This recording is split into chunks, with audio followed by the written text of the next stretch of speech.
Pod, and by that I mean on Wednesdays we read. I'm Hannah. I'm Laura. And we are two best friends who do a deep dive into a new book series, one book at a time. Right now we are ba-dum-bum in the year of the Dresden.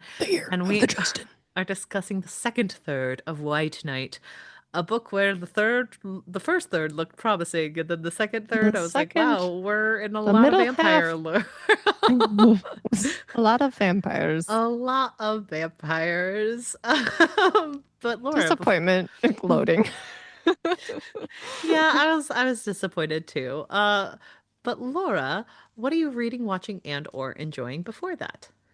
So I listened to this really fun sci-fi book series. It's called the Chaotic Orbits series. You might recognize the title of the first one. It's Full Speed to a Crash Landing. These books are written by Beth Revis, and it follows a character named Ada who crashes into this place, and she has this like mysterious mission, and they're trying to like uncover what she's up to, and she's trying to acquire these things to bring back to the people she's working for, et cetera, et cetera. And there's a lot of like quippy moments and romance, and there's action and spy type things going on in space, and it's an incredibly fun and like it's political, it's funny, and I love the like will they won't they of it all. And I really just like the series in general. It's a really fun one to listen to. Highly recommend, because the books are only like 4 to 5-ish hours, I think, on audio. So you can cruise through them pretty quickly. But it's like a bunch of space heists, and it's got a lot of romance and romantic tension, I should say. But I really enjoyed it. And my sci-fi lovers, especially, like I've talked a lot about Jonathan Nevair's work, his Lillian Renault series. If you're a fan of that, you will really like Beth Revis's Full Speed to a Crash Landing, the Her Chaotic Orbits series. And actually, Jonathan recommended these books to me. So thank you, Jonathan, because right up my alley, I really enjoyed them. They were tons of fun. I definitely recognize the covers. Like, definitely I recognize the covers. So I'm glad that those were fun. Yeah, all three. I would recommend them, Hannah, because they're total breezes to get through, light breezy, and like just enough going on where like Revis does a pretty good job of like working in some deeper topics in terms of like questioning like, okay, we've inhabited all these other planets and we're using up the resources on these things. Like, what are the ethical issues surrounding life on multiple planets, et cetera, et cetera? And how do we preserve life, et cetera? So I think that she did a good job keeping it light, but at the same time handling some heavy topics. So good. I would recommend these to my sci-fi lovers, or just people that are like kind of looking for something a little bit speedy, a little bit fun to pass the time. These are great options. Highly recommend. Exciting. And then I also read Friends, Lovers, and the Big Terrible Thing by Matthew Perry. Oh yeah, you said you really liked this one. But it well, I like it, but it was a struggle. I don't know how to rate it, honestly, because this was a big struggle. And I was reading through some reviews that I saw online and everything, and I agree with all of them, honestly. Some people were raving about this book. Some people were very, like, not fans because they felt like Perry did a lot of horrible things and felt flippant about them almost in the way that he wrote this book. But this book handles right off the bat a lot of deep thoughts that Perry has about his life and about his addictions. Mm-hmm. And I mean, he chronicles a lot of things that happen to him. He starts fairly early. He doesn't get like super deep. He's not as deep as Prince Harry's book was, I should say. Like, we're Prince Harry. I'm like, are we out of grade school years yet? Can we move on? 5,000 pages later. Right. We get some insight into like Perry's childhood, but he doesn't go incredibly deep to the point where you're bored. But he does, chronicle like his early acting jobs, how he got into acting, how he, was really interested in becoming famous more than anything else, and how he feels that that was kind of his fatal flaw, really, was wishing and praying to be famous at any cost. And he mentioned many times that he felt like all the prayers he had made to God, God returned the favor at any cost. And it was pretty sad because he would mention several times, like, yeah, I wanted to be famous, and here I am. I'm famous, and I'm sitting alone in my beautiful beach house, and I have to call my nurse because I'm afraid to be alone. And so you're dealing with things like that. He talked a lot about relationships that he had and ruined, and how he, and a lot of the things he said about his relationships with women are difficult to hear because he did not treat women the greatest. No. And I mean, I think things were consensual as far as I know and can tell. I don't know that much beyond this book, but I think that he was clearly not a great boyfriend to Yeah. many, many women. And, you can only blame so much of that on his addictions. Right. He needs to also be a good person. It's We've talked about this many times that you can have serious problems, but you also have to still be It's nice a to people. context, it's not an excuse. So, Yeah, yeah. but it was a very difficult book to read, especially knowing how he dies and him talking about overcoming addiction, helping other people to overcome addiction, and even mentioning in the book how he had relapsed previously in a similar way to the way that he died. It was really Mhm. harrowing to hear him read that to me, where I'm like, oh my gosh, this is dark. And Yeah. so I really appreciated hearing about his view of his life and knowing how deeply addiction affected him. And I felt so so sad for him Yeah. because he seemed like he was someone who deeply wanted to have connection with his parents and deeply wanted to have a relationship and a family, and he was never really able to attain those in the way that he wanted. And it makes me quite sad. But it was, I don't know that I even rated it because it was just a difficult book to decide. Like, how do you rate something like that? You rate it five Yeah. stars, even though you're like, there were a lot of terrible things that happened in this. You know what I mean? I I actually find think that memoirs very difficult to rate. that's very fair. And I think I'm impressed that he was so honest. If it Hmm. has this much in it, because I think a lot of people who want to be famous have a very hard time getting away from that gleam Yeah. of perfection. But I think that there are many complexities, and I would hate to be judged for my worst alcoholic, Same. Same. and I think that that's good to remember. My dad has a phrase like that he repeats to me quite often, which is success and failure is just a moment in time. Like Yeah. no matter what, it's Hmm. fleeting in and of itself. And I think that that's always good to remember. So I'm glad that he remembers the bad with the good. And even if he may not have realized some of the bad that came out in his book, Hmm. at least he was honest about it and didn't make himself I out to feel like he be. was very transparent about it, even though like there were things that he said where I'm like, well, that was cringy to hear. He doesn't necessarily deny like that he was being a dirtbag. Yeah. Like he doesn't deny that. Yeah. And I do appreciate the transparency, that he says like I'm deeply lonely. I'm deeply Yeah. sad. Like I I wanted to be famous, and if you are not famous and you hear somebody famous tell you it's not what it's cracked up to be, you're never going to believe them. And Yeah. he says, I don't know how to impress that upon people, but being famous is not what it's cracked up to be. I'd rather be in a home with people surrounded by people I love rather than in a beautiful home on the beach calling my nurse to come be with me. Yeah. And I'm like, oh, how crushing.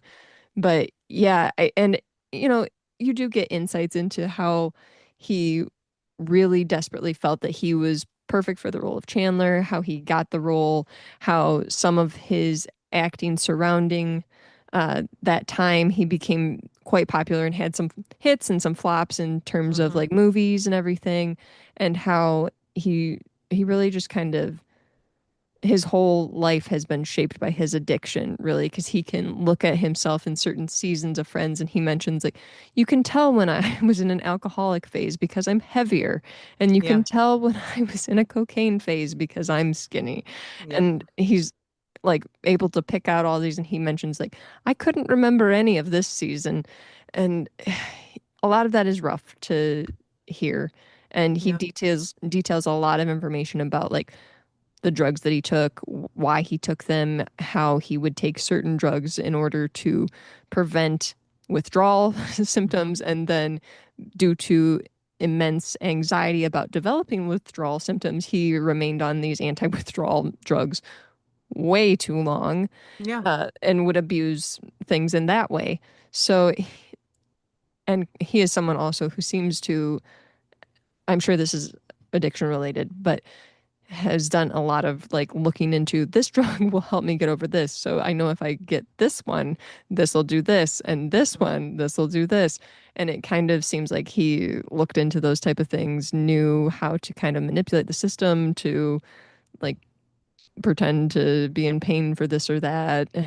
And he mentions doing that. So it it's really for me kind of a harrowing look at how addiction affects all of us Yeah. and even the people who seemingly have it all. So, Yeah.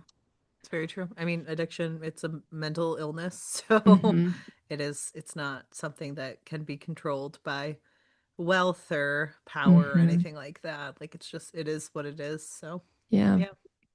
But yeah, I think it was hard to read. Yeah. So, I don't know that I'd recommend it. I if you're like a Friends super fan, I think it's still hard to read, even, Yeah. to get that glimpse of somebody that because I feel like you do feel attached to a lot of these TV shows that, Oh, at least I do. You feel attached to the people who portray characters that you're watching all the time and everything. So it is difficult to hear these things about them, especially coming from their own mouth. well, especially like Friends was such a phenomenon. Like it's Hmm hard to discuss how big Friends was if you Yeah. weren't growing up during that era because it was on hmm for 10 seasons and it was very important. Like it Yeah. was Thursday night TV and that was a huge block for a Yep. really long time and in a way that I don't think people It was Frasier, understand. And Friends, and Seinfeld. and people talk about the fact that like people in other countries learn English through shows Hmm like this. So like it Yeah. is universal. So it's just it's a very specific thing. And he was a huge part of it. And like hmm Friends was really important because of how they handled things. Like David Schwimmer got them all on the ground Yeah. floor Well, and made them famous. Like, you he know. mentions from the beginning how, you know, David Schwimmer negotiated for them all to be Hmm. paid the same amount and everything. But yeah, But he does like David Schwimmer he was huge in getting them like to David be Schwimmer from the equal beginning pay. negotiated for them to all be paid the same amount. He was like, we're all in this together. We all need to be paid the same amount. And that was Mhm. huge, especially for the women that were in the cast for Yeah. them. And these were relatively unknown actors. Courtney Cox was the most famous. And I guess she also came in at the beginning and was like, we're all the same here. Yeah. No one's better than anyone else. And they're like, well, that's awesome coming from It you, because she was had her and David spots in. Schwimmer who were the most Mhm. famous because, and they Yep. said if David Schwimmer hadn't been the one who was on top and advocating for them, they probably wouldn't have thought to do it. But he was the Right. one who was like, "Look, I'm on top now, but like I won't hmm always be." And so I'm telling you guys right now, we're doing this. So that's Yep. it's really impressive. Well, and Perry mentions too how they were very much a team in terms of not only like the whole team or the whole like main cast agreeing that if one of them wanted to leave, they were all going to leave. They were going to Hmm. end the show. They weren't going to have like one person come and another person go. They weren't going to do that type of thing. They wanted this to be them being truly friends on screen and off. And he said they very much were, and that they were in it together, where they were going to do the show justice, and they weren't going to have certain members leave and try to cripple the show along, etc. Yeah. But he also was saying that like the show and the showrunners and the writers and everything, they were accepting creative ideas from the cast as well. Mhm. So if anybody had an idea, like even just like somebody that what you wouldn't think is that important, if they had a good idea, they were implementing that. If it was a Yeah. good idea, it was implemented. Everybody's ideas were welcome and encouraged. And I thought Yeah. that was kind of a neat thing to hear. And he mentioned, being in different movies and that not being the experience and that being very eye-opening for him, that creative process was pretty unique to Friends. Yeah. I think it was such a unique, and I even remember like he was very open about the fact that he was the first one who realized they were going to make it big because he was in an episode he was away from the cast, so he got to watch it and he was like, "Oh my God, we're really special." And like that's magical. Mhm. Like, Well, and I think a lot of things that he was saying too in the book surrounding Friends were things that stood out to me as well, where it's like, oh, all of us are very attractive. All of us are very funny. All of us are very smart. And it's like, yes, we all know that. We all know you're attractive and funny and smart. We can tell. We know Matthew Perry. But yeah, it was kind of funny to hear him say that, like him noticing it, like, wow, we're all so attractive and it's so funny. Like, I can't believe this. That usually doesn't happen. It's usually one or the other. So they were kind of a quote unquote unique cast in that yeah. way. So yeah, there are glimmers of fun in the book, but as a whole, I think the book is difficult to read, kind of knowing how Perry dies and hearing him talk about it, Yeah. I his mean, it's always addiction. hard when you have that like so open Yeah. because, and I hope people who were helped by him realize that like Hmm. him having those struggles or him, having the end he had doesn't diminish the help he Right. gave them during that time. Right. And it sounds like he did a lot of things to help people overcome addiction too, and was a sponsor for a lot of people and everything. So he did do a lot of positive things in regard Good. to helping people overcome addictions. Good. And then on a more positive note, I watched a lot of Taskmaster, Hannah. So I've had a hard time like focusing on TV a little bit. So I've just been doing like YouTube videos on board games or Taskmaster. And so I've watched all the way through. I'm in season 11 right now. Oh my gosh. But I think the last time we talked, I was in season 6. Yeah. So I've watched a lot of Taskmaster, but season 6 is you and I think the last time we talked about Taskmaster, I was like, "Oh, I really like that Lisa Tarbuck," and you're like, "I think she's the cake person that makes Alex sit on a cake," and I was like, "Well, it hasn't happened yet. There's only one episode left of the season." Sure enough, it was the last episode of the season, It was and very funny because Laura had a moment where she was like, I love her. And I was like, well, Cake Woman. And you were like, I'm I was not like, sure "I how don't I know how feel I about feel her about her." anymore. I was like, I went into that season and 9 episodes in, I'm like, I really like her. I think she's very funny and she's like coming at this really creatively and everything. And then you're like, I think she's Cake Woman. I'm like, oh, she can't be. There's only one episode left. Sure enough, she was. And then I was like, that was so bothersome to me in a way that I can't explain. And I didn't know how to feel about it. It just, But Alex looks a little bit like he's been taken advantage of after he I sits on know. that cake. And I think that that's the part that bothers me the most. Like, obviously, he said, yeah, I'll do this. And he could have said no, I guess. But like, I will say I question Alex a little bit where at like some of the episodes I'm like, how far are you willing to go just to get a laugh, Alex? Like, let's not hurt ourselves or get sick from doing yeah. some of these things. 'Cause I worry about you, my friend, because some of these things, let's not do them because they don't seem the safest. But he's willing to do it all, Yeah, apparently. he is very much willing to do it all. So you're But on then season 11. yeah, Wow. I'm all the way on season 11, but I just wanted to say about a couple of these other seasons. Season 7, hilarious. I love James A Acaster saying, caster. "Are we the stupidest so far?" Not knowing what would happen in season 10. Because Wasn't season season 10 the first COVID one that was though? the Like they first can't be COVID one, blamed. but they did Like half of it before the that's lockdown true. and social distancing. But the way that season 10, all of those people were just very much not aware of how to do some of these tasks and the way they approached some of the tasks, it was hilarious. I just thought that was so funny though that James Acaster saying, "Are we the stupidest so far?" And Laura, the amount then of times in this season house 10. we quote, I just wanted on the record, I wanted to be part of the girls' team.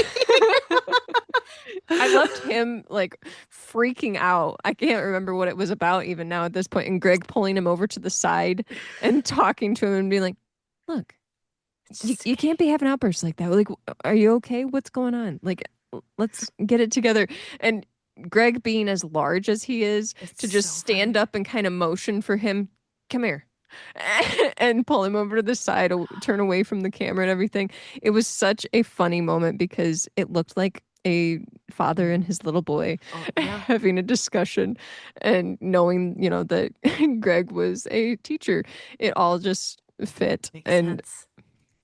yeah, that group of people in season 7, a lot of And them were very Philip funny. Wang and his costume. Phil Wang, how he bartered for everything and always had to pay full price, Oh my was gosh. very funny. Jessica Knappett, like everything that she did I was get- very funny to me because she was kind of like Greg said, someone who was possibly appearing on Sesame Street.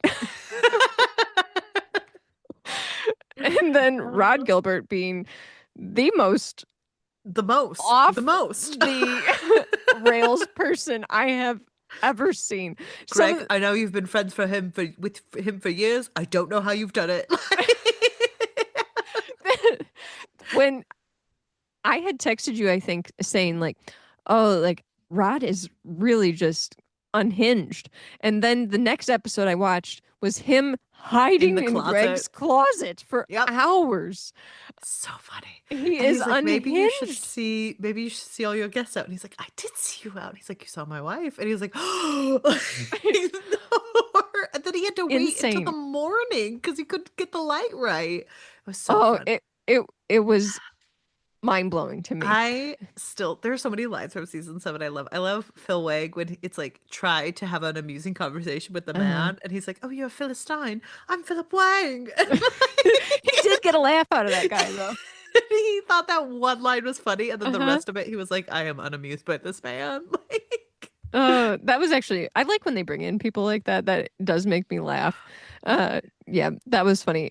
Season 8, that's the one with Ian Sterling freaking out on his teammates in oh Lou my and Paul in their team task, God. Where and him he like is like, screaming at her, and then he, he's like so embarrassed he when goes, they show it back. He's like, I am so sorry. Like that's not a good look for me.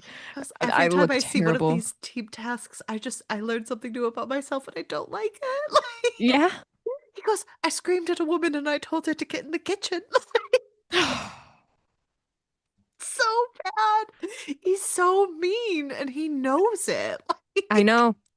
It's one of those things because he's a pretty popular host. I think, isn't he the host of Love Island?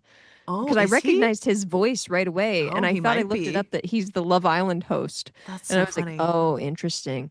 But the other moment from season 8 that I really loved was Joe Thomas losing it, where he was like, I am so sick of putting all this physical labor into all of these tasks and everybody else just coming in and being able to just skirt by and get all the points. And, and then he just stops and says, I'm sorry, I don't know where that came from. He's and him playing tag with Al, or when they're playing like the flashlight game, and he has Uh-huh. the best time playing the flashlight game, and he gets so close to Alex, and then he like ruins it at the last moment. He's like, I don't know what I was thinking. Amazing. Well, Ah, wasn't it James Acaster that played tag with it was Alex? yeah, it was probably James Acaster who played tag, but it was Joe. They played Mhm. like the flashlight game, and I was so tickled by that Yeah, one. So that was I, very funny. although I felt very sad for Paul Sinna during that because he had just, Well, I he had believe, had like surgery, well, and and I think he he had just, overexerted himself for sure during yeah, that period that he was on the show. and I think he had just been diagnosed uh with maybe Parkinson's right before he came Oh. on. And so like people talk about it where they're like, you can see that he was really struggling, like they felt Mm, bad, and like he did a good job, but like yeah, he had just been diagnosed with Parkinson's before mm. he came on, so like you can obviously tell that he had some A issues with lot like the weighing on physical, him. yeah. And so I did feel very bad for him during that. My husband Sure. was very much like on Paul's side the entire, I mean, because they I share a mean, name, Paul but was funny too. I he was, you just kind of, when you have that type of context, you're like, okay, well, that yeah. maybe would have definitely affected his performance, and he maybe would have performed better in some of these tasks had he not had that weighing on him. Well, that's very I sad. I know, but I do love him trying to be blindfoldedly drive a lawnmower around a parking lot. He was terrible at it. I mean, so was Absolutely so terrible. many of them. So I mean, yeah, a lot of them were bad. yeah. Uh, in season 9, though, I think season 9 may be one of my favorite seasons. I loved every single one of them pretty Yeah. much. Like David Baddiel and Joe Brand just casually doing their tasks, not worrying about the time limit ever is my favorite Weren't they thing. on the team together too, or were they not That on the team no, together? they were the team. Oh And God. like Greg would watch they would watch the videos and Greg would say to them, "You guys knew you were being timed, right?" And Joe would say, "Oh yeah, we knew." And he's like, "You guys are just leisurely walking around the house. You stop and go make some tea. What are you doing?" Which, as we found out, is Greg's like biggest pet peeve is people who don't try. So, Yes. like, And that's with like the prize tasks. He gets very upset if people are not putting effort into them because he's like, yeah. if you have 6 months to do this.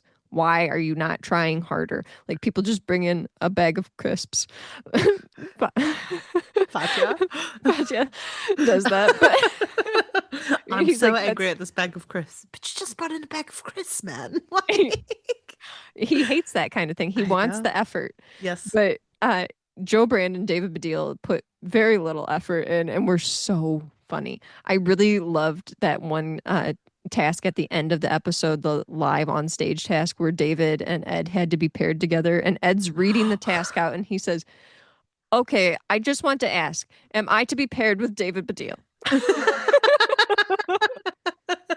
Because And it then was a David Mateo drawing grabs task. his hand and doesn't let him draw. And He he's like, grabs his hand and won't let him draw. And he goes, he's like looking and he's going, "What are you doing? What are you doing?" And Alex is saying, "You can't talk. You can't communicate."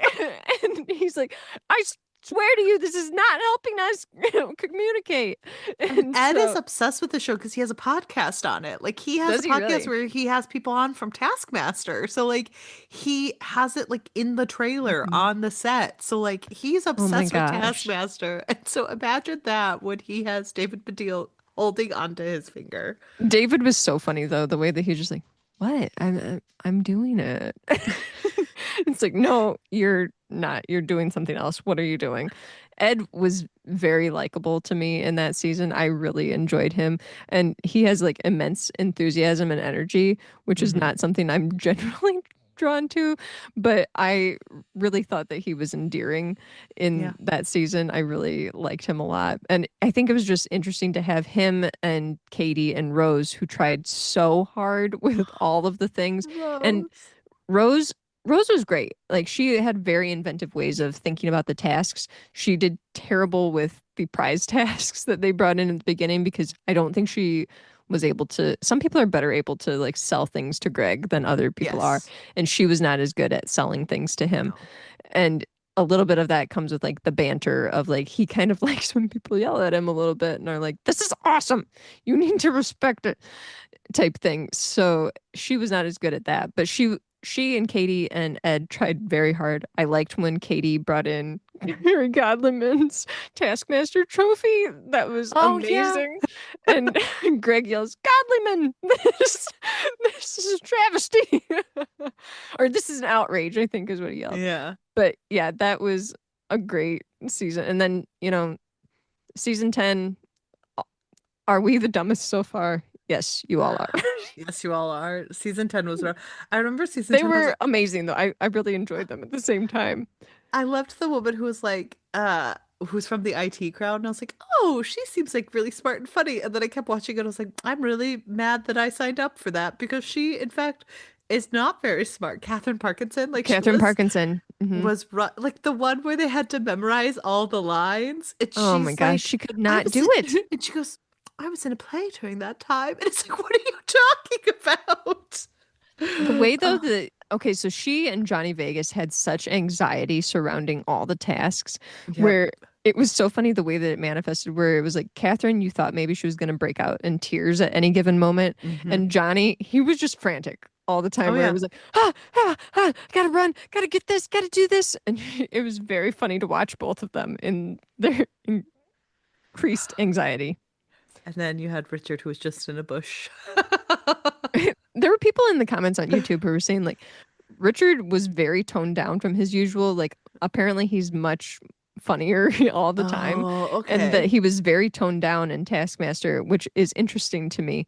But I thought Daisy May Cooper was quite funny too, the way that She's she very funny. was like a little bit off the rails herself. But the whole group of them were such a weird assortment of people. Mawan was in this too, Hmm. and he He was was quite wild. funny too. Yeah, I loved But him. yeah, I they love the younger contestants. I think they that were they're all always kind some of of the off the funniest. rails. But yeah, I'm in season 11 now, You're in season and 11, which is what created, Sarah Kendall created the term, she looks like she chases tornadoes. okay. And guess what? Sarah Kendall does in fact chase tornadoes. Chases tornadoes. That woman dates women. So Okay. She's wearing like a jumpsuit. Is that all it yeah, takes? I Okay. think it's something about that and the hair. Well, there's a lot of luscious hair in this season because Mike Wozniak also has a luscious mustache. and so, And he's also someone who tries so hard at these tasks and everything that I'm like, okay, I feel a little bit bad for this man. He's it, trying incredibly hard. you have to I always feel bad for the people who try so hard and then you're like, you just don't get it. But my husband Here's was the also thing, a fan of sometimes Mike they assign those Wozniak. extra tasks to people, and I feel like they pick the wrong person to assign the special tasks to, Yeah. because like Mike gets some of those extra tasks, he takes them so seriously, and then they're laughing at him. I'm like, it seems a little mean. Should we Mm. laugh? Like, I don't know. Does it make you feel better that he is the assistant on Junior Taskmaster with Rose I mean, he Butterfeo? deeply loves Taskmaster. He said, like, someone gives you a task, you complete the task. Like, he yelled at a small stuffed vole, "You have no chutzpah." He dislodged a hemorrhoid. Like, Oh, he is willing to go to incredible lengths. So, oh, yeah, that's where I'm at yeah, now. But Hannah, I've talked so long. What have you that's been okay. reading, watching, and or enjoying? So for reading, I have been doing an audiobook. I listened to the first in Sean McGuire's series. Sorry, every I forgot to pull up my books. Shauna McGuire's Every Heart a Doorway. Isn't that what Yes, you told Every me? Heart a Doorway, the first of the Wayward Children Yeah. series.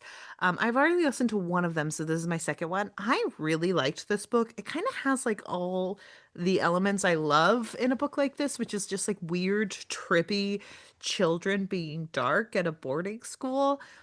These books always freak me out because halfway through I realize that they're set in America, and I always think that they're Oh. British. I think that's just a thing when you're reading about boarding schools. You assume Yeah. British. I'm just like, oh, British, and then halfway through I'm like, oh wait, one of them's from Oklahoma. This is American. Boarding But schools do exist here. wild thought, wild thought. Um, but yeah, I really like these books. I kind of like that it doesn't shy away from the darkness, but it also points out that, like, so these books are a series where children go through these different magical doors and they each go into their own specific world. Some of the worlds are shared, but they all fall into like various descriptions. And once they come out, a lot of them want to return to those worlds, but doors don't open to them again most of the time. Okay. And so there is a woman who starts a school where these children can come to, where she's trying to learn, teach them how to exist in the real world again and have that closure that they may never be able to return to those worlds. So in the first book, we meet Eleanor, or we meet Eleanor and all of the different kids, and then there's the girl named Nancy who we mostly follow the book's perspective with. It does shift perspectives pretty quickly, um, Okay. but Nancy was in a world of like the dead. So in her world, she was ruled by a lord and lady. She had to stay as still as a statue, and she joins the school, and she finds out that there's not that many children who have worlds of death, and they're kind of othered within this own school. And I thought that that was an interesting discussion. Because I think this book has a lot of, metaphors and relations to the real world and finding a community where you might be different or you might want to be a part of it, or there, are parts of you that are seen as other that you can like never return to the quote unquote Hmm. real world. You're forever changed. I thought it was interesting that they had these different children still ostracize others because it's like, yeah, in spaces where people have a collective experience, there is still othering within those collective Yeah. experiences. And I think that that's very apt of Shauna McGuire to point out Yeah. in pretty quick and fast-paced books. Because there's a mystery in this book. Children start dying, and the people who are dark and twisty start getting blamed. And I really thought it was just nice to see. And Shauna McGuire has a really effective way of adding layers of representation. This book came out in 2016. And Nancy is asexual, but she's not aromantic. And you meet someone who is transgender, and you meet like these children who are gay, and it's not that big of a deal. And it's just like it shows that obviously 2016 wasn't that long ago, but it still Mhm. is not something where I think representation was talked a lot about in 2016. Mhm. And it's nice to read these books where I'm like, oh, these have always been there. They've just kind of been waiting for us to experience them. And so Yeah. I deeply appreciated this book. I liked it a lot. I highly recommend. The Also, audiobooks are Shauna very, McGuire is cool. Just yeah, Shauna saying. McGuire is rad. So Shauna like, McGuire is cool. She posts cool videos of her with her animals, and I am jealous because she looks like a really cool person. yeah, so definitely get these books and read them. I liked the audiobook. They were available on Hoopla, so Okay. easy way to consume them. The Novellas, right? novellas, yes. Okay. So I read that one. It was about 4 hours and 45 minutes as well, Laura. Hmm. And I also reread Gideon the Ninth and the Locked Tomb. I really want to read Harrow the Ninth after this, because Have you read the second one before? I Or haven't. I read the oh, okay. first and then I dropped off. And I Okay. had a moment where I was like, I'm not going to remember anything that happened in the first book. Okay. So And this I, is your first time going into the second book then. yes, this will be my Okay. first time going into the second book. I really liked the first book. I was glad I reread it because I feel like the first time I read it, I wasn't quite in the headspace to like catch on to everything that was Hmm. going on. And it was nice to do a reread of it because I don't think I'm a Sure. huge rereader. But I'm starting to be. I think this year I've had a very specific reading slump.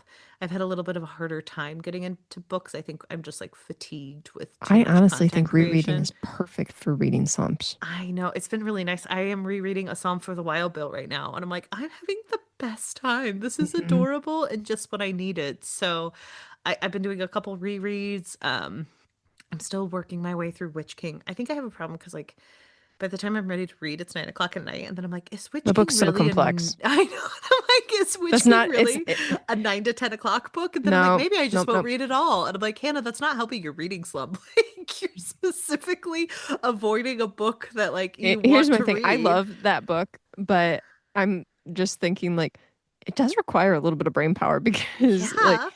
slight spoilers, there's multiple timelines that Yes. are happening. So it And they kind of does, jump, and sometimes you're on a ship, and sometimes you're not, but they're both kind yes. of doing heist, like not heisty things, but mystery type Things things. are And so working in tandem in these two timelines and you have to kind of piece things together. So it does require some brain power. I know. It's And now not I've in been, my mind one of those books where I'm be like, this is perfect before I go to bed. I Not in know. my mind.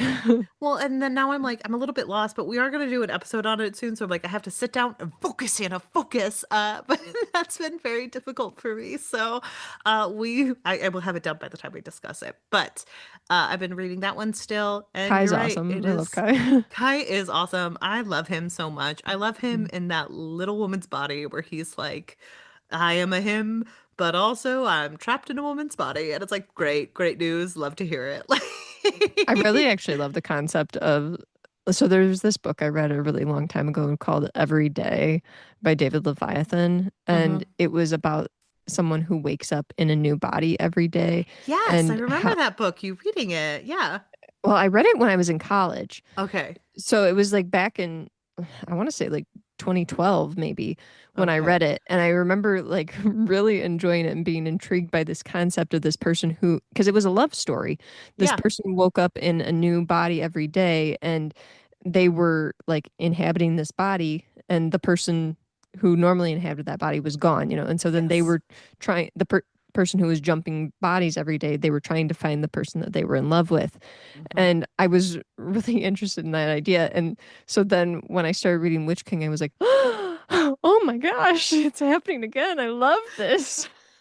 It's so good. And Witch King is so amazing, but I have been reading it for far too long where I think it's been like over a month now. And I'm like, do I need to start over? Like, I'm having that moment. So I So. I haven't read any of Martha's other work beyond Murderbot, but it's interesting to me because I feel like just from my experience of reading Witch King and Murderbot, I get like opposite feels with her writing where it's Yes. like Murderbot almost seems a little bit like go with the flow. We're just gonna kind of wing Yes. it science fiction. And Witch King is very much like we're incredibly detailed now. Pay So attention. And I'm like, wow, incredible how the writing switched like this. Just a testament to what a good writer Martha is. she is amazing. So I'm slowly making my way through that, but I need to finish it because I'm like, I'm gonna have to restart the book soon. Start in the morning. Yeah, I need to start in the morning. I need to like sit down and take my Coffee Switch shop away book. because I'm also playing too much Silk Song. I stayed up far too late this Yay. weekend.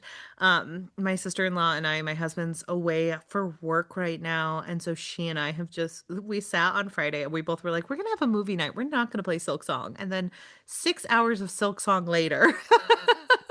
uh, 6 hours I later. had to go to bed. So I finished Act One of Silk Song because it has like three different acts, which shows how Mm, expansive this world is. The fact that like Helena it was beautiful and it had so many different like areas, but like they've been creating this for 10 years. So there are different acts, there's different mhm. layers, there's different ways to find things. My sister-in-law recently found double jump because there's certain parts of the map that like as you go along, you can't travel to it until you're deeper into the game and then you have to return and do these things again.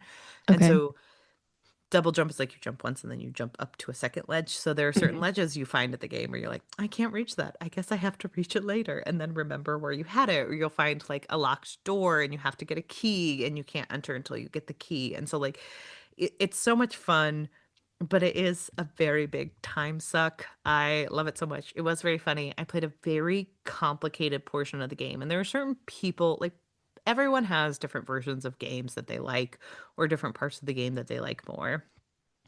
I did this very complicated maneuver through the series where like you had to like harpoon onto these items, travel across them, jump and jump on something else on the other side. Like it was so complicated.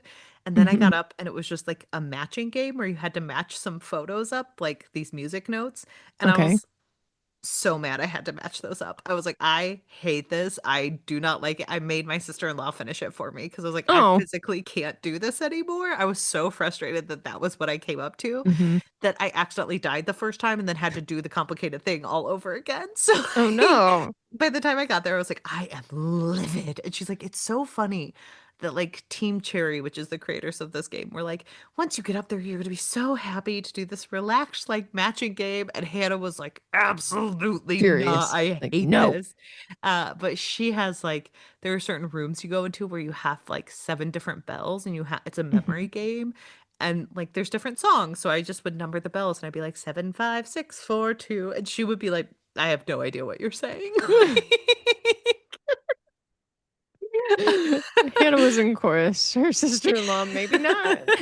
She was in band, so like I feel like the singing is like helpful for me, but she's like, you're just saying numbers, Hannah. I don't understand what you're saying. I mean, that's kind of a mnemonic device. Yeah. So, She doesn't like mnemonic devices. So but we did that. I also watched all of Murderbot. Speaking of Martha Wells, yay. I binged the entire season. Isn't it great? I've only watched the S- first four, so don't spoil. I I mean, know. I was like, I not that hope it's Laura super notices spoily. that I watched them because she'll have to start on the correct episode. But Murderbot is so amazing. Like, it's Yeah. such a good, they did a really It's an effective excellent job with the show. adaptation. It's an excellent adaptation. I did miss the opening lines. Like, I really wanted those lines, but like, that's Yeah. me as a reader being like, those are really good openings. But Hmm. I think they did such a good job of building Murderbot as a character. It's really weird to see like it actually moving around in the Yeah. world and seeing it as Alexander Here's the Skarsgård, but thing. like I was nervous about Skarsgård being cast in that role. His, his facial expressions as Murderbot, 10 out of 10. Like, he gets to choose so much scenery through doing nothing. he Like does that a has to great be job. I had no idea he was so good at like the silent type of acting. yeah. You know what I mean? Because I guess I've not seen him in that many roles where it's very much like solely facial expression type Hmm. work. He does a great job with that type of thing where you're just trying to like read what's going on with him through his eyes. And great job. It's so good. And like, Laura, you haven't gotten to some of the best lines from the book. And like the Uh-huh. characters, they did such a good job of casting these characters where They they really just, are well cast, aren't they? they're so good, except for that poor man. Like, I do love him, but the guy they, the guy they hired as Grothin also plays a standoffish character in the Suicide Squad movie. And I'm Oh, like, if okay. that man had a nickel for every time he got typecast as like weird man in the corner, he'd have two nickels, which has to feel a little bit bad. Like, yes, he I gets to mean, be it's kind Grothin. of It's like an accident. Giancarlo Esposito getting typecast as bad guy in everything. You see him show up and you're like, uh-oh, But bad like, guy. bad guy is like, ooh, you're kind of dark and twisty. With him, it's like, you're a little weird. I mean, I think that's fun too. I don't know. I uh, think he so far in the first four episodes is great as Garothan. he's been great. He makes me hate him so effectively I when know like he's he is good just at it. trying his best technically, but he does it in such a way where you're like, stop Hmm. being mean to Murderbot, please. Yeah. Like, uh, I loved it so much. Murderbot's great. They do a Yeah. good job of adding tension, which you need to do, and like Hmm. because like in the book there are certain things where they kind of pull back from the tension because Sure. it's a book, but I think they do a good job of adding tension and like it makes sense when they do it. Hmm. So definitely recommend going to watch Yeah. Murderbot. And then I'll save the next TV show that I've been watching for next week because we have been talking quite a bit, and I got to talk about Okay. Taskmaster, which the new season is out now. So you got to catch up, Laura, so Oh, you can well, watch I it gotta with get me. going. I've only got like 12 more seasons to watch Right, until exactly. I'm caught up. But it's been good so far. I watched the first episode. It was nice. So, all Awesome. right, let's dive in to Bum Bum, the year of the Dresden. Let's do it. So, if you remember, we left off with Harry on the floor after being knocked Hmm. out Yeah, his skull was through his split little, open. with little Chicago sitting next to him. So, we come back to Harry waking up from being passed out with Molly waking him up. She's standing over him. She's like, hello? Hello, What's are you going okay? You're on? on a basement floor. Weren't we And supposed to train Harry today? is doing that thing where he's like, you're being so loud. And of course, I mean, he's concussed, Hmm. but still. I do And feel then, like people, when they're waking up out of those type of situations, always say kind of funny and ridiculous things or are very annoyed. And so yes, I do find that accurate. all the times I wake up in the middle of the I wake up scared very often. So I'm always annoyed. Like if I'm asleep on the couch and my husband wakes me up, I'm always like mad at him. yeah. But I remember when I woke up from my surgery that I had had, I was asking my husband, "Where's Briggs? Where's Briggs?" And he was like, "Not here at the hospital." That's So amazing. people do say weird things. That is true. Uh, so we find out that the psychic energy that was sent through at the end of the last chapter blew an entire hole Mhm. in Little Chicago and it's melted. It's Uh, basically like it was a fuse box somehow or something, right? Is kind of how it's described. yes, like because Harry was there, they were able to like go through and shoot from his psychic energy into Hmm. his body. But because the magic has to pass through a threshold and Little Chicago is like a little bit protected, it didn't do as much damage as it possibly could have. Right. And so Harry is very much like, Molly, call Murphy. And we keep going on with too many names that are too similar. Hmm. So he talks to Murph. He gives a rundown of everything that happened to him and the fact that he ran into Cowell. And she's like, who's Cowell? And he's like, oh, I forget. In that book, you were playing Oh, with your you were boy with your toy. boy toy. And she And goes, I like that she pushes back on this actually. I mean, I don't like that she says he's a man toy. I mean, she could just Well, be like, I do appreciate her we're pushing back adults. because so many times he just is like getting his way with these stupid, annoying like quips where I'm like, shut Yes. up, Harry.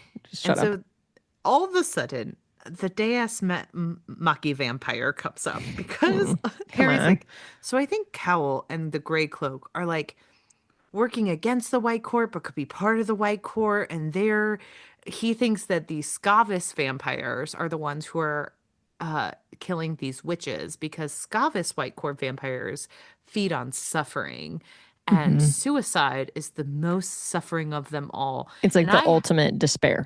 and I had a moment of where in the last section was this set out for us before this moment? Because I don't remember it. I mean, there's Uh, many mentions of suicide. yeah, but like nothing about like the Scavis vampires really. I guess maybe he learned it from like Cowl and Greycloak, but it was so Hmm. random that it was just really weird in this section to be like, here's what you missed on Sure. Glee. Like it was just very Yeah. random.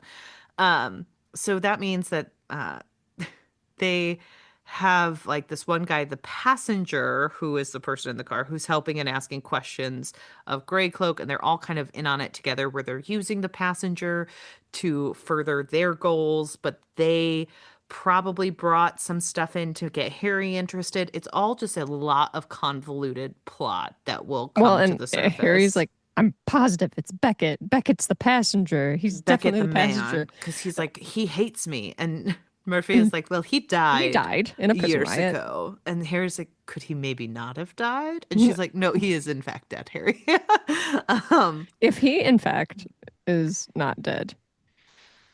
and then they talked about the explosion that popped up. Yeah. And I was like, what's happening? Because all of the sudden the explosion, they're like, well, it's a little bit funky that everything exploded. And Hmm. if they saw me at the apartment explosion and they saw me at Murphy's car, then everyone's going to be very invested in it. And I was like, Yeah. yeah, okay, I guess. Um, and they also discuss if Thomas could potentially be the passenger.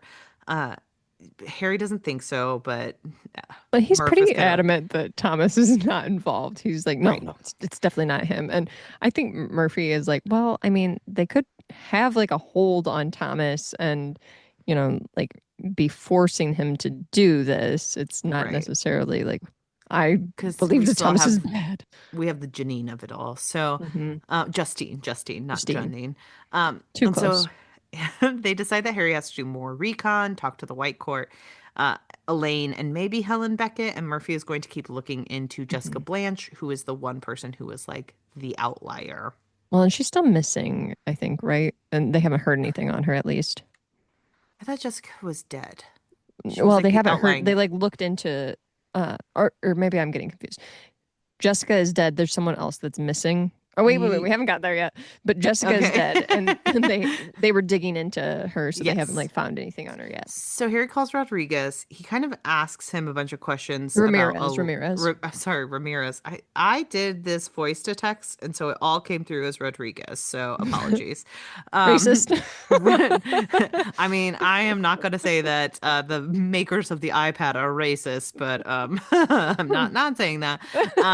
And so he asks a bunch of questions about Elaine and like what he knows about her because Elaine has been based in LA for a couple of years. And Ramirez is like, oh, she's good people. She's pretty weak in the power. And Harry's like, no, she's not, Not but really. She okay. lied.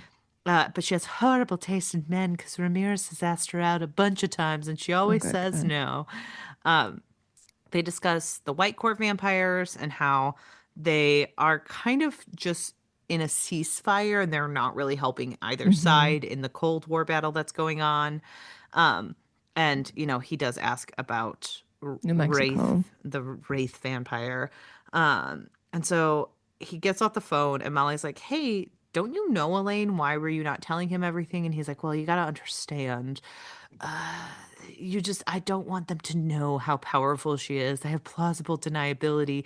And also, they don't know that she exists. They think that, like, I was Justin's only person. And then Hmm. when he died, like, I was the only one who had to take account. And, like, she ran away because she was traumatized. Hmm. And I don't think that that the council will understand that trauma is kind of what he says. To So which Molly astutely points out, well, I kind of wish I would have been clued in on this a little bit because I could also be, put to death if you get found she's out kind of like, I for have to lying. follow the rules as well. So it's weird that you're not So at taking me into least tell me. consideration as the 17-year-old child. Hmm. Uh, and so they talk about that danger. And then Harry goes back to the hotel where Elaine is staying. She's brought in the Ordo. All the women are there. Hmm. Um, he And asks Toto, don't forget Toto. Toto the dog. He asks Helen Beckett if she's involved with all this. And again, we don't we usually don't give a ton of flack to the women in these books Hmm. because sometimes the way they act is so outside the realm of normalness that it's so confusing that I can't really Hmm. critique it because I'm just sitting there like, what's happening? Because she's like, well, I'm not even going to answer that because no matter what, you're going to think I'm guilty. You're just going to think I'm lying. And it's like, well, you could answer a question. But then he's Like, immediately like, did you all know she's a felon? And Yeah, and he we just find outs out that her. like she's done a lot of bad things, and they're immediately like, we believe you, like we we think you're innocent. And he's And it's like, also okay, weird well, because she's like waste sitting of there time. acting like she's better than giving an answer. Where Yeah. and people are dying. Like people are in Mhm. fact dying. So like holding yourself as like, well, I'm just better than this whole conversation. I'm like, No. the people who go up against Harry are always so ridiculous that it makes me root for Harry, but it's not because I think he's Hmm. in the right. Right. Like it's because they're just so wrong. Hmm. And so Harry's like, yeah, she's a felon, and the women immediately come to her defense because But Anna's like, he's like, I she was believe part of a you. cult that I took down, and there were sexual things that were happening. I'm And like, she's oh like, "Well, you my. don't have to like sexually shame me. Like that's really Hmm. not part of this." And she's like, Which we did horrible things." I And will say that Dresden's approach did not help him at no, all in that no. situation because it came off as just completely rude and over the top. So obviously, all of those women were going to believe that she was speaking the truth. And then I wrote, but then a woman named Priscilla immediately blames Harry in a way of like he just blames other women and they hate him for it, but then she Yes. gets to blame him, but she's on the right side of things. Hmm. And I was like, Yep. this Absolutely. boggles my mind because that's how Priscilla is acting. And later she turned out evil, and I was like, oh, that's why she was acting Yes. ridiculous. Gotta I was throw like, everyone off the scent. is she hysterical because she's a woman, or is she hysterical because she's evil? Evil. Those were my two options, and it turned out that it was evil. Mhm. If Because even anything, I feel like there's a little bit of like women are sweet baby angels yeah, or sexy angels in this. It's either sweet baby angels that can do no wrong or sexy angels that can do no wrong. but And but then also if like you're evil, it's like terrible, awful, worst people in the world. so It's Priscilla easy to is pick out. overreacting, but Elaine like comes Hmm. in and like almost slaps her, or does slap her. I kind of forget. And she's just like, Harry is trying to help, and you shouldn't be like this. And it's like, okay, but now you're at like everyone in this room is ridiculous. Can we all agree to that? Because it's baffling.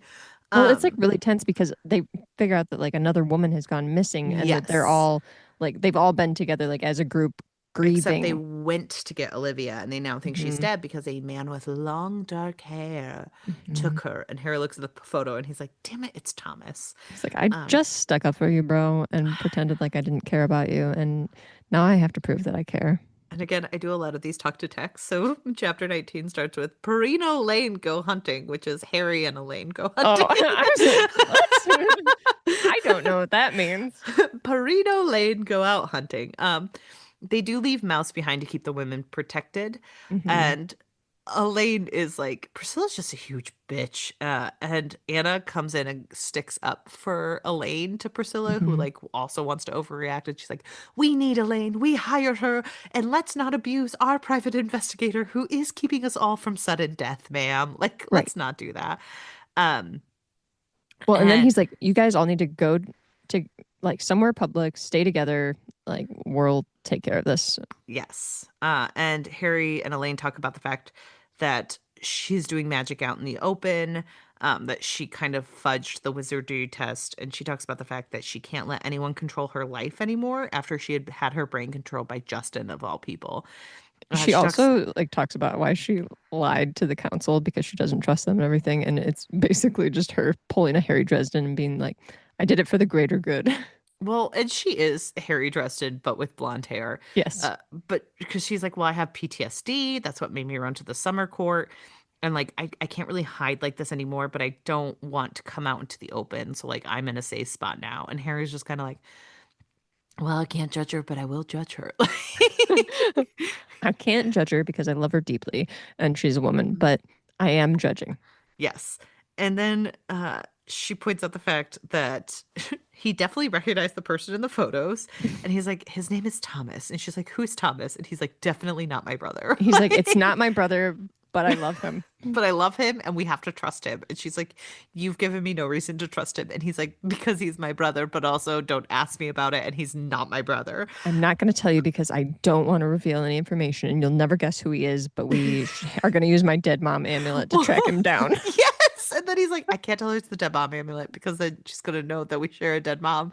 But then she's like eyeing it as they use it, and it's like, Well, okay. and also she's standing on the docks when like Thomas comes in and he's like, and Harry's like, I'm your brother. And it's just like, you guys are Yeah. screaming this. Like, it's the worst kept secret. Yeah. Uh, but yeah, so Harry uses his dead mom amulet to track Thomas. They end up at the docks on Lake Mhm. Michigan. They're walking up, and Elaine doesn't realize, or Elaine's kind of like, why do you trust this man? And they find a boat, and it's called the Water Beetle Mhm. because Harry drives the Blue The land Beetle, beetle. and Thomas loves Harry because it's his Mhm. brother. So he couldn't name it Harry's my brother, so he named it Water Yes. Beetle. We have to have some kind of connection here. And so Harry asks to go on alone.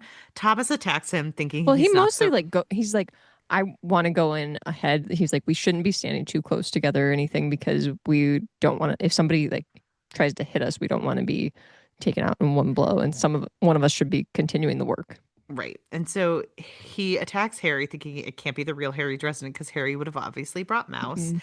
and instead brought a random ass woman. And Harry's like, she's my sister, but I'm not going to tell you she's my sister. He's like, I love her, but I'm She's not my going to tell sister. you She's my why. girlfriend. She's neither of those things. Both of you, you are complete strangers She's to me. everything. She's every woman. And so Harry does convince Thomas it's him just in time Mhm. for Alana to tase Thomas. Yes. Um, and For Elaine to tase him. Elaine, sorry. And she is like, Harry, you are being manipulated by a white court vampire. He's brought you into this. And Harry's like, no, he's just my brother, but also he's not my brother. Like, Like, he's my um, brother and I love him. and Harry or Thomas comes too, and he's like, ladies come out. And out of this tiny boat come 5 million women.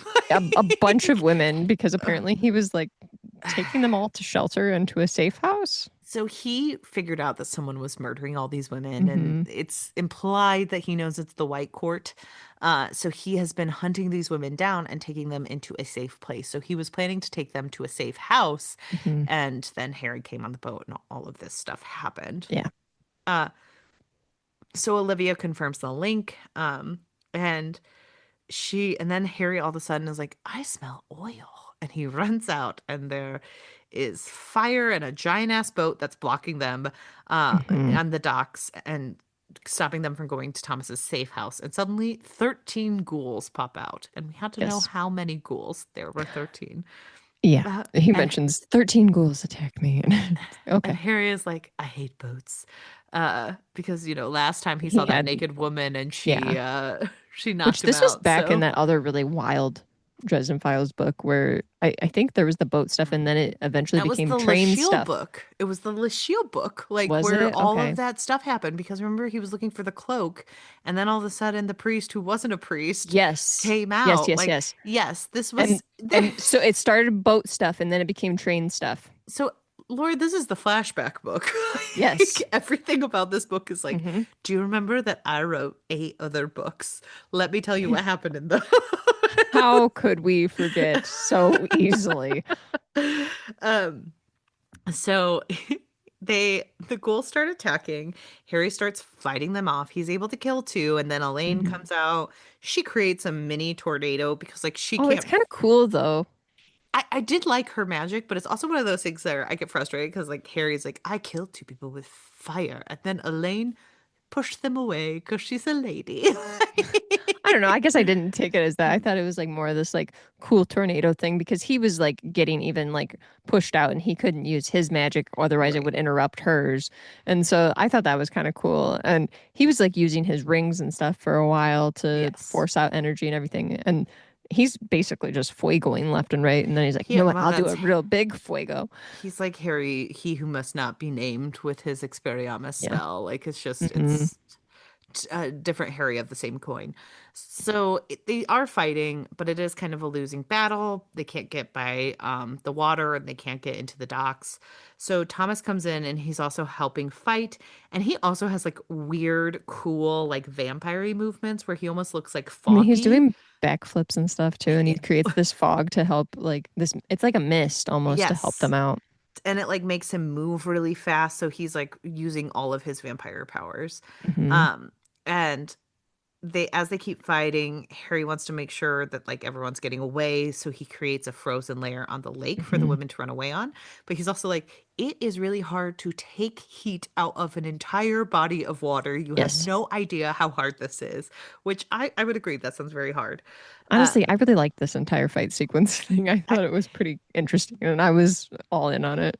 it was a fun fight scene, and but Hmm. like there were parts of it that made me laugh because he's like, and then Thomas does like martial arts and he's just doing backflips on the Yeah, he's ice. doing backflips and everything. Like, get out of there, Thomas, because now Harry's cracking the ice so And that they can make it back. and of course Harry's like doing all these things, but he's still like, I wish I could black backflip. Well, the other thing that like annoys me too is so like we have all this like cool magic and everything, and then all of a sudden just like a wraith shows up and it's just like, I've got a gun. And I'm like, oh come on. That's the lamest thing. It is the lamest thing, but I did like again. I liked this section where they're running on the way on the ice because you have Thomas, who's like cool vampire, and he's like Hmm. he's the secondary character, and then you have Harry, who's like, and then I fell on the ice, and I'm like, yep, Yep. we've all been Harry in that scenario. Or Um, without ice, just falling. yes, and then a magical vampire shows up, Mr. Madrigal. He's back from the Mhm. previous book because this is the book of all other books. Yep. And he brings out a gun and he shoots Harry. And Harry does have a Which moment where, I'm like, trying to remember how he's related to Thomas. What was the connection? Is he they a are half brother also or no? they are cousins. He Cousins. was That's right. Darby in the last book, who Harry was like, I'm gonna fight you, Darby. And then they didn't fight.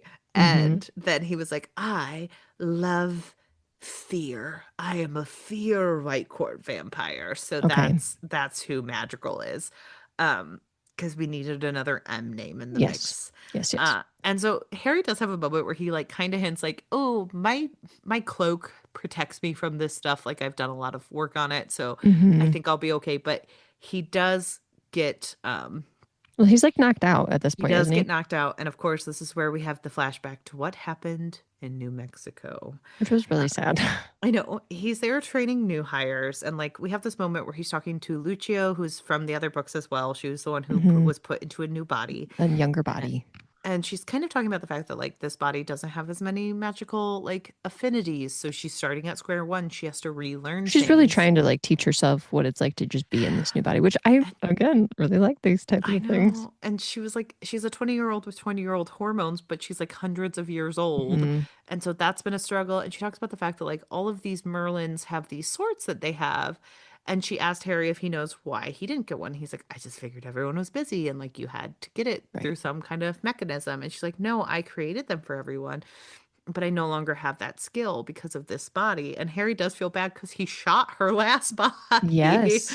um, and they just kind of talk about how the change affects them. And suddenly they are attacked, in fact, by more ghouls. So there's more than Hmm. 13 now. So this is why Um, it's like a triggering thing for Yes. him. So they fight them off. They're able to take two captive, but they find out that two of the children, called a terrible twosome because they're siblings, were taken Hmm. captive by the ghouls. Harry says that they will find out where they took them, and he and Ramirez go after them. Harry finds them with, like, he asks um, Lashia. Lashia, Lashiel yep. for help, and she like leads them to this area. Or no, sorry, he She's first able to talks to the ghouls. translate She's able to with the translate the ghouls. ghouls' language, and he finds out where they are based on that, Hmm. and he goes after them with Which is Ramirez. the And mines. yes, and he does find both children murdered already.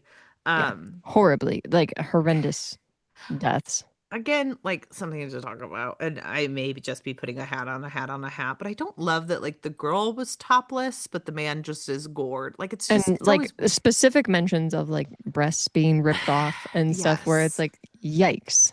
We don't have, I guess that's my biggest thing is like I get a little annoyed at how femininity always has to be attached to women in this book when it's like a dead Hmm. body is a dead body. Like her chest is ripped open is just Hmm. the same as a man's chest being ripped open. It's very Hmm. weirdly hyperfixation on women and their nakedness. I mean, I think it's hyperfixation on women all the time Yes. in these books because men and women are not treated equal in terms of No. like who Harry is willing to make exceptions for or Yes. to try and save. So, Yes. And so Harry kind of loses it. He kills a bunch of people with fire. Mhm. I think there's like a hint that it was hellfire through Lucille. Like that Well, was it definitely my was mentioned that it's yeah. hellfire Okay, I didn't remember reading it, but I was like, because there's okay, it that feels ghoul like that he like sends hellfire through that ghoul's skin. yes. And so he does promise that he's going to send one of them back with a message of like threatening, Hmm.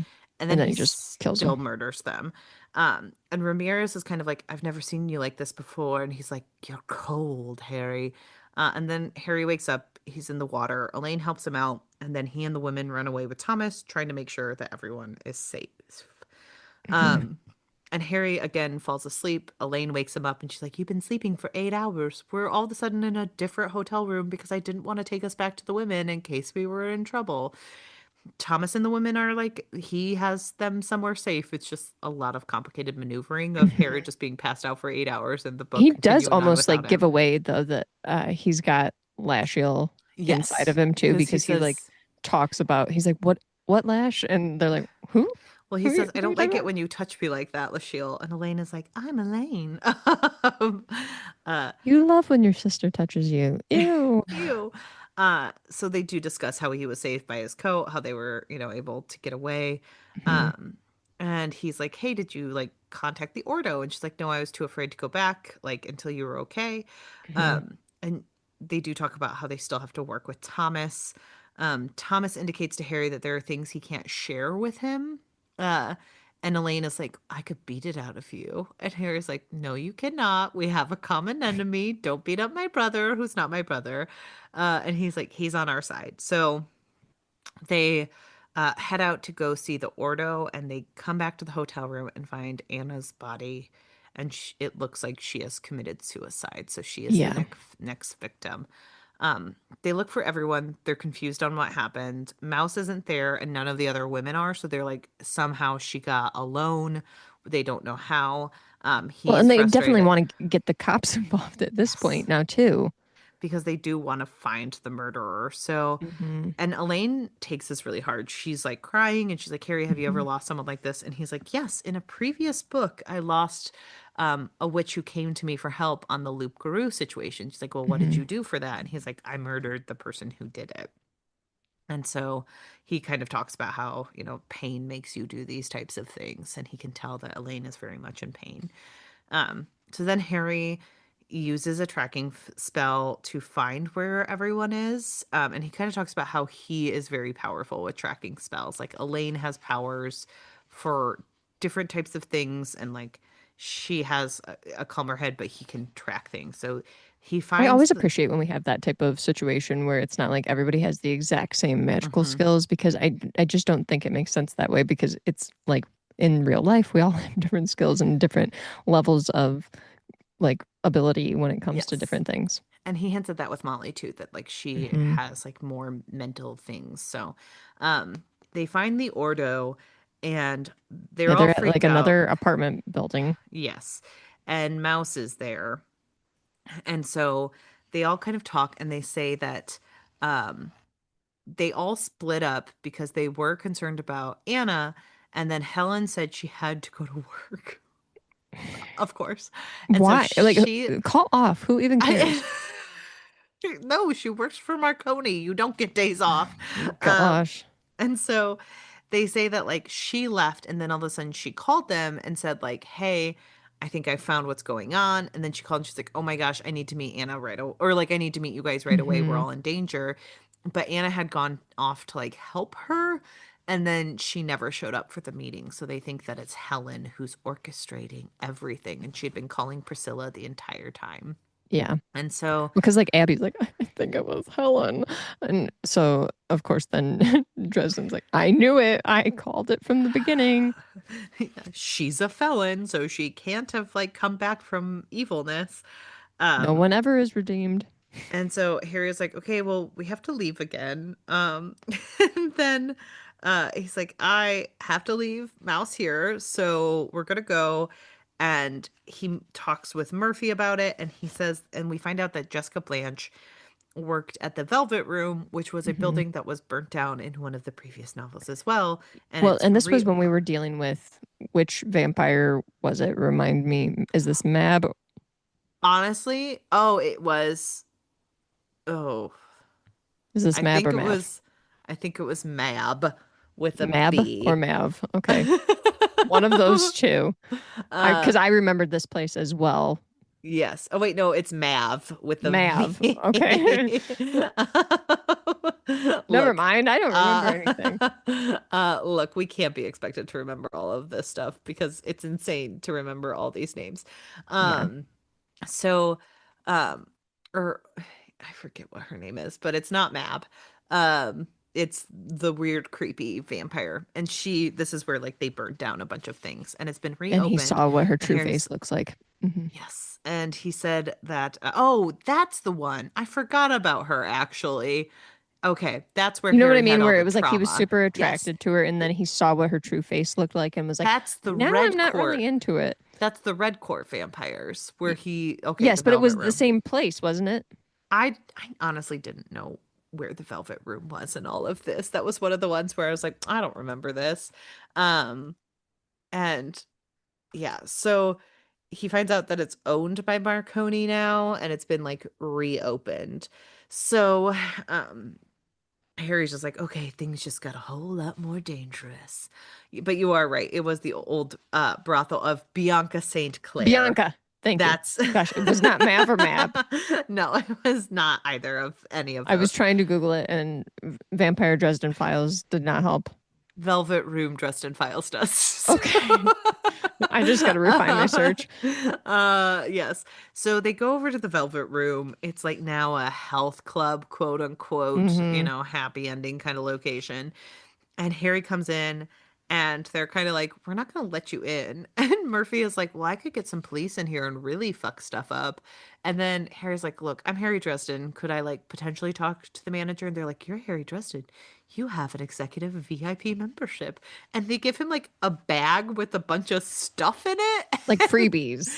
And they're like, going up. The manager is can't wait to meet you. You're the final person who has this membership to come here. And Harry's like, I didn't know that I had all of these things. Hmm. And so they head up and like Well, because they're Murph, like, you're a platinum member. yeah. Head right on up, sir. And Harry's like, do I tip you guys? Like, I don't really know what I'm doing Well, he's here. so confused because Yeah, this doesn't make sense. They were kind of expecting like action, action, action, and all of a sudden right. it's just like there's this fitness club and they're all dressed like Hooters I do find waitresses, it and it's like, what? I do find it very funny because we find out from Marconi that he's done this with like all of his places of business. And I'm Yep. like, that's such a Marconi move. Like, obviously, he is an evil man, but like, we don't really hear about his evilness very often. We mostly just Hmm. hear about like, he's kind of a scamp. Like, he's Yeah. like, oh, I own this brothel, but also like, and like Murphy talks about it because Harry's like, well, why haven't you guys raided this place yet? And she's like, well, people get paid well here. It's all consensual. And it is better. Like Marconi's not forcing women into this, so it's really low on the police totem pole. I And don't I'm know like, why I always have been like picturing Marconi as like kind of a kingpin type figure. You know what I yeah, mean? Where but that's what we're he's dealing with, where he's like, I'm gonna get involved in politics now. yeah, he does have that energy, but like he also has the energy of like, yeah, I'm evil, but I'm also not that evil. Like I'm just sitting there Exactly. like, And I what think that's has maybe he why done? I'm like kind of like leaning more towards Kingpin, but less smashing of people when it comes to Marconi. But this is where we're actually getting a glimpse of like, oh, so he does do things that are bad. Right. And so yes, this is the first time we've really seen him do like something awful. But Hmm. So Marconi shows up, like he gets patted down by Marconi's man, and he's like, "Yeah, I do this at all of my places, just in case you wanted to come in." And Harry's like, "Look, like we wanted to talk to your manager about one of the former women here." And he's like, "All right, I'll get her right now." And she comes in and she's like, "Hello, Harry." And of course, it's Helen Beckett, Hmm. which is strange because she hated Marconi in the original book because Yes. he is the reason that her daughter died, and we find that out with a little bit more stark focus Hmm. in this next chapter. But she's like, it's hard to get a job that pays well, so I had to do that. And Harry kind of is like, "Oh my gosh, this is ridiculous. You double crossed Anna. Like, you were Hmm. put into her place to work for the vampires. You're double teaming this. You're evil." And she's kind of like, "You'll never believe me either way." And I'm like, why is this always the argument with She her? just has to throw that in all the time because she just, meh. Doesn't have Right. anything. But as she's talking, Harry kind of realizes that um, she doesn't realize that Anna is dead, which means that Right. she was not the one who double crossed them. And So for some reason, she's trying to get him to believe that. so she does soul gaze. And in this soul gaze, Harry gets to reach back into the recesses of her memory to see who she is, which at the end of the day is a bereaved mother and nothing else. Because we need another woman to pity. We need to pity all the women. I just think it's funny that like when he did it with Marconi, he's like, that man deep down is a good stand-up guy. And it's like Helen underneath it all is a woman with a dead child. And I'm like, well, she has to be more than that. Like that is fundamentally She upsetting. never had a single hobby. But She never took an Enneagram test. What's her Myers-Briggs? You can't figure out why she's always like, you'll never believe me anyway. Like, what's happening? But, and of course, here's like, the thing, like, of anyone, he would sympathize with that. Like, just tell him. exactly. And it's just such a weird, such a weird choice because it's kind of like, I would say that it's akin to fridging, where this woman is a very complex character who is like sharp and prickly, and her entire plot line and like soul gaze is to directly further Marconi's arc. And it's like, The thing is, why? though, it's like what he sees in the Soul Gaze too is just like them on a picnic. I'm I see like, her at a picnic with her husband, the dead Beckett. yeah. And And he's like, now I understand. they're I with their totally jet get it. because Marconi comes up with Spike, who was in previous novels and is now dead. And during the shootout, like Marconi does try to stop Spike from shooting near these people, Hmm. but he's too late, and her daughter is now dead. And Harry's like, huh, she's a grieving mother and nothing more. And so Well, Harry's and like, it's like yeah. there's almost like a whole page of him like saying like she's saying owie, owie, owie, owie, owie, owie, Mommy, owie, mommy, mommy, and owie, she mommy, hurts. owie, She owie. didn't Like, just oh my. die. It was suffering. And I was like, this poor woman, but like Yeah. and like obviously that's going to fundamentally change you. I'm not Oh, for saying that. sure. I just think it's very strange to be like, that's all this woman is. That's all there is She this one was moment. she was in a sex cult. There has to be more. Like Nope. Nope. yeah. So Harry's like, oh my gosh, I trust her now because she has a dead daughter. And he's like, Priscilla is the one who got all these messages, and she was weirdly antagonistic against me, so she must be All evil. throughout this section, though, he's like having these moments where he's like, all throughout this chapter, I guess, where he's like, fact one, this has happened. Fact two. And then he's getting to the part where he's like, fact, whatever. Priscilla is the bad guy. And Right. it's like, okay, thanks. Well, and he points out, like, oh my gosh, Priscilla was the Scavis. And this is where it gets a little bit Hmm. transphobic. It was just very weird because he's like, I could that's see why that. she's wearing turtlenecks all the time. And I'm like, okay, this is a weird turn of events. Like to be Hmm. like, oh, this man infiltrated this coven with turtlenecks when it's hot out. Like it Yeah. was very strange because he knows that it was a man because Yeah. Marigold or Madrigal said he, him pronouns. Hmm. And then Harry realizes that Elaine is in Elaine's in trouble. danger. So he and Murph are like running to get out of there.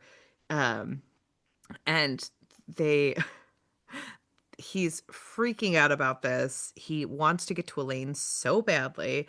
Um, Well, Molly oh, shows up too that's in the it. back Sorry. Okay, seat. there we And go. he's So like, he why are goes you to here get again? Molly, you keep appearing just for plot reasons to save us. well, and And she's I, like hiding in the back of the car, and she's like, I I found you, so I'm a powerful magician net wizard now, and I should be a part of this because I can help you.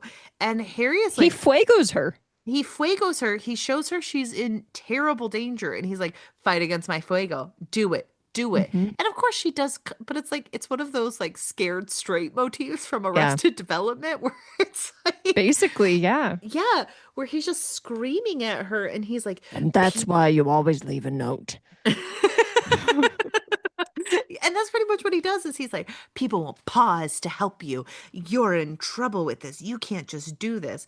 And Well, and like then he like Molly is says to her to traumatized. yeah, he like whips around and he's like, "I'm not Yoda." And it's like, okay, yeah, because Yoda was a cool Muppet who did flips. You you are not. And Murph Thomas is did like, the are flips. you done traumatizing the child? Like, this is ridiculous. And Harry's just like, fine, go ahead. This is ridiculous. We need to get to Scavis, who is pretending to be a woman for some reason. And they talk about the fact that, like, he thinks that this is happening because with Scavis and Madrigal, like, Madrigal wanted to kind of get Harry involved Hmm. in order to have him, like, infiltrate this and take out Scavis because it's all a power grab with the White King.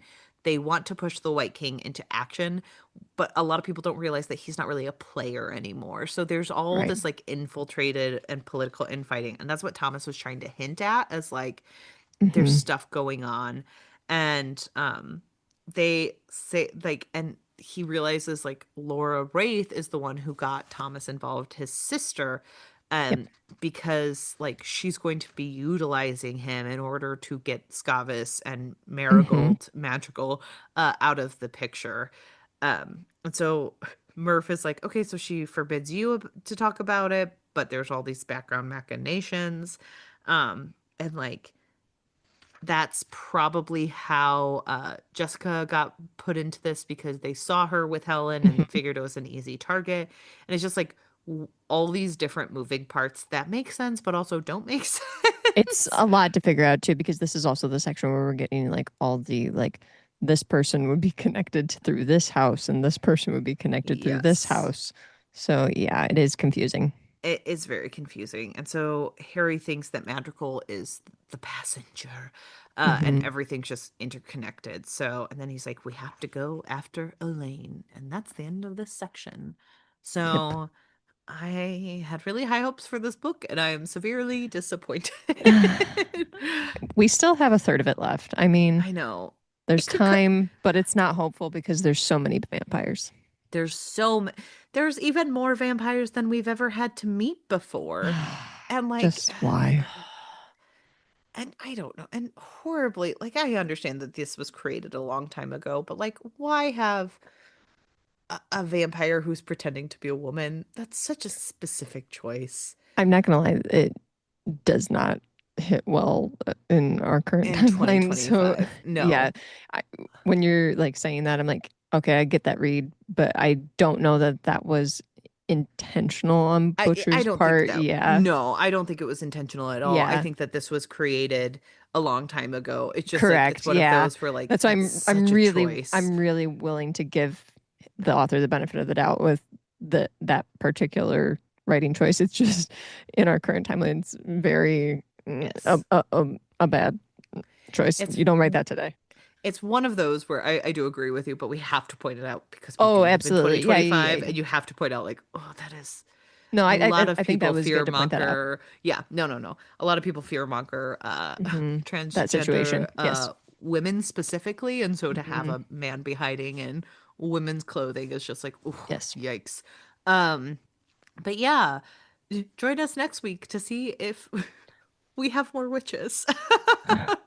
Can we please go back to the magic and witches and I would that have kind of thing? loved that. I would have loved that book. That's I more really wanted fun. that book. We really I wanted the loved the practical first magic third. I Dresden know. Files. I wanted a bunch of coven of women being like, Harry, you kind of suck and you weren't invited Hmm. to our coven. That sounded great. I Like, know. but we have Scavis now. Um, Oh well. well, so like I said, join us next week as we cover the last third of this book series again, or the this book and our Summer of Dresden Hmm. series. As a In this reminder, part this of the is our series. we only have 2 episodes left of Dresden Summer until returning Yay. to our indie mission. Hmm. So make sure you're following along. And if you so choose, please give us a follow over on Instagram, Blue Sky, and TikTok, the Yes. current places in which we are at. And if you have any questions or any input, please put it into our pod at gmail.com or our Discord. We'd love to talk to Yes. people over there. That, Check oh, out, we say this all the time. We'd really love to have Discord be more active. I think Hannah and I don't post there as much because we are talking to ourselves. And yes. so then we just end up texting each other instead. Yes. And check out ourpod.com where we just had a recent author highlight of a book that just came out, Yes. Haroon and the Study of Mischief. Looks so good. It's so cute. I've read the beginning because I always read the Yeah. beginning on author highlights. And it's adorable. It's just like Hmm. a dog and a man just hanging out, and So it's a man cozy. who is being the seeing eye person for this dog who is hard of sight, and Oh, it's so cute. So I everyone love should that. go check out the interview. Lynn Strong was amazing. She was Hmm. so kind to talk to me about this, and we had a really Yeah. quick turnaround because I wanted to get it out in time for the release of her book. So she was amazing to work with. So, Definitely check that one out. and And then also be picking up Revenge Arc for our indie yes, intermission that Hannah mentioned a little bit and keep ago. an eye out on our social platforms because we will be hosting a giveaway as we always do. I'm working Yay. with the author to get her on for our indie mission and to get a signed copy for someone. So please make sure you're keeping an eye out for that. If you would be so kind, rate, review, and subscribe to It really our helps. pod. It does. We love having more people come join in the conversation, and we've had more people recently. So please just, continue to And support us also in that disregard way. all of my recent social media posts regarding this particular book because I've been posting about White Knight with a K, and Ooh. it's It's it's just a White white Knight. knight. And I feel so stupid for posting in so many places Jim Butcher's White Knight or White Knight by Jim I mean, Butcher, if the you think about wrong it, type of knight. Summer Night did have a different type of night, so Yes, you're and I not think that's wrong. why I assumed, but I never mean, assume with these books. never assume with these books, but that's fine. We'll forgive Laura. And, we just can't wait to talk to you more next week. Bye. Bye.